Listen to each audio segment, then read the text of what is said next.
নমস্কাৰ বন্ধু বান্ধৱীসকল RJ job info YouTube চেনেলটোলৈ মই ৰাজাই আপোনালোকক সকলোকে পুনৰবাৰ স্বাগতম জনাইছোঁ। আজি এই ভিডিঅ'টোত আপোনালোকৰ কাৰণে 10টা জিকে কুৱেশ্যন লৈ আহিছোঁ। আশা কৰোঁ এই ভিডিঅ'টো চাই ভাল পাব। আহক বেছি পলম নকৰি আজি আমাৰ এই ভিডিঅ'টোলৈ আগবাঢ়োঁ। আজি আমাৰ প্ৰথমটো কুৱেশ্যন হৈছে অসমত নদী গৱেষণা কেন্দ্ৰ ক'ত আছে? ইয়াৰ অপশ্যনসমূহ হৈছে ধেমাজি, গুৱাহাটী, যোৰহাট আৰু মাজুলী। এই অপশ্যনসমূহৰ ভিতৰত শুদ্ধটো হৈছে অপশ্যন নম্বৰ বি গুৱাহাটী। অসমত নদী গৱেষণা কেন্দ্ৰ গুৱাহাটীত আছে, মনত ৰাখিব। নেক্সট কুৱেশ্যন নম্বৰ 2, 2011 চনৰ লোকপিয়ল অনুসৰি অসমৰ সাক্ষৰতা হাৰ কিমান?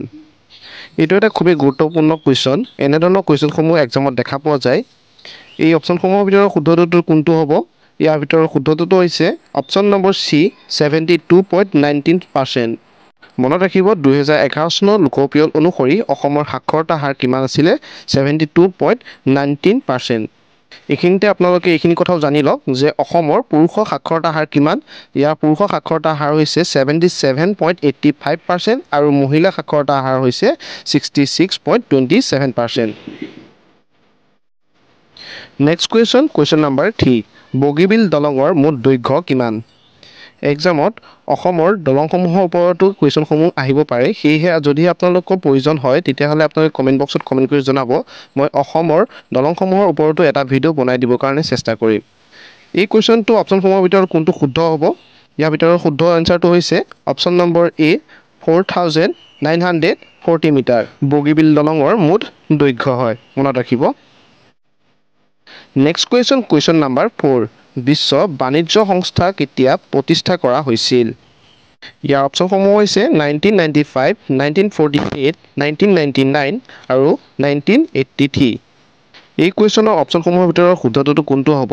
আপোনালোকে ভালদৰে মন কৰক। ইয়াৰ ভিতৰত শুদ্ধটো হৈছে অপশ্যন নম্বৰ এ 1995। মনত ৰাখিব বিশ্ব বাণিজ্য সংস্থা কেতিয়া প্ৰতিষ্ঠা হৈছিল? 1995 চনত প্ৰতিষ্ঠা কৰা হৈছিল। নেক্সট কুৱেশ্যন নম্বৰ 5, মানৱ শৰীৰত তেজ ক'ত উৎপন্ন হয়? এই অপশ্যনসমূহৰ ভিতৰত শুদ্ধটো কোনটো হ'ব? আপোনালোকে ভালদৰে মন কৰক। ইয়াৰ ভিতৰত শুদ্ধটো হৈছে অপশ্যন নম্বৰ বি হাড়ৰ মজ্জা। মানৱ শৰীৰত তেজ ক'ত উৎপন্ন হয়?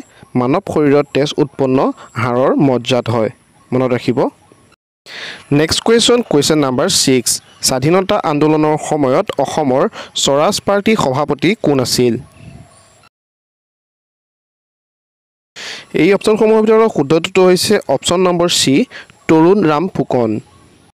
স্বাধীনতা আন্দোলনৰ সময়ত অসমৰ স্বৰাজ পাৰ্টীৰ সভাপতি আছিলে Tarun Ram Phukan. Next question number 7, কোন বছৰত প্ৰধানমন্ত্ৰী নৰেন্দ্ৰ মোদীয়ে ভাৰতত ডিমুদ্ৰাকৰণৰ ঘোষণা কৰিছিল?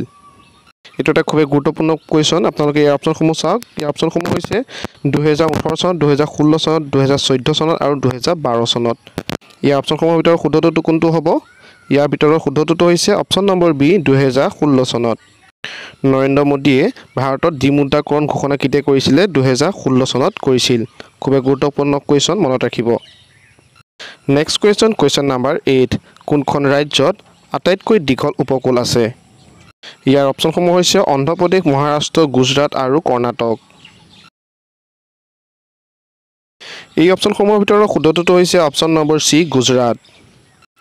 গুজৰাট ৰাজ্যত আটাইতকৈ দীঘল উপকূল আছে। নেক্সট কুৱেশ্যন নম্বৰ 9, বিশ্ব হোমিওপেথি দিৱস কেতিয়া উদযাপন কৰা হয়? ইয়াৰ অপশ্যনসমূহ হৈছে 9 এপ্ৰিল, 10 এপ্ৰিল, 11 এপ্ৰিল আৰু 12 এপ্ৰিল। এই অপশ্যনসমূহৰ ভিতৰত শুদ্ধটো হৈছে অপশ্যন নম্বৰ বি 10 এপ্ৰিল। বিশ্ব হোমিওপেথি দিৱস 10 এপ্ৰিল তাৰিখে উদযাপন কৰা হয়। নেক্সট কুৱেশ্যন অৰ্থাৎ আমাৰ শেষৰটো প্ৰশ্ন হৈছে গুৱাহাটী উচ্চ ন্যায়ালয় নতুন মুখ্য ন্যায়াধীশ কোন? ইয়াৰ অপশ্যনসমূহ হৈছে বিজয় বিষ্ণ, গুলাব চন্দ কাটাৰিয়া, সন্দীপ মেহতা আৰু অৰুণ ভাঞ্চালী। এই অপশ্যনসমূহৰ ভিতৰত শুদ্ধটো হৈছে অপশ্যন নম্বৰ এ বিজয় বিষ্ণ। বিজয় বিষ্ণুৱে 5 ফেব্ৰুৱাৰীত গুৱাহাটী উচ্চ ন্যায়ালয় মুখ্য ন্যায়াধীশ হিচাপে শপত গ্ৰহণ কৰিছিল। আজি এই ভিডিঅ'টো মোৰ ইমানখিনি আছিলে মই এনেধৰণে প্ৰতিদিনে 10টা কুৱেশ্যনৰ ভিডিঅ'সমূহ আপোনালোকৰ কাৰণে আগবঢ়াই থাকিম যদি আপোনালোকে ভিডিঅ'সমূহ চাব বিচাৰে তেনেহ'লে চেনেলটো ছাবস্ক্ৰাইব কৰি কাষত থকা বেল আইকন প্ৰেছ কৰি ৰাখিব আজিলৈ মই ৰাজা বিদায় লৈছোঁ পুনৰ লগ পাম নতুন এটা ভিডিঅ'ত ধন্যবাদ জয় আই অসম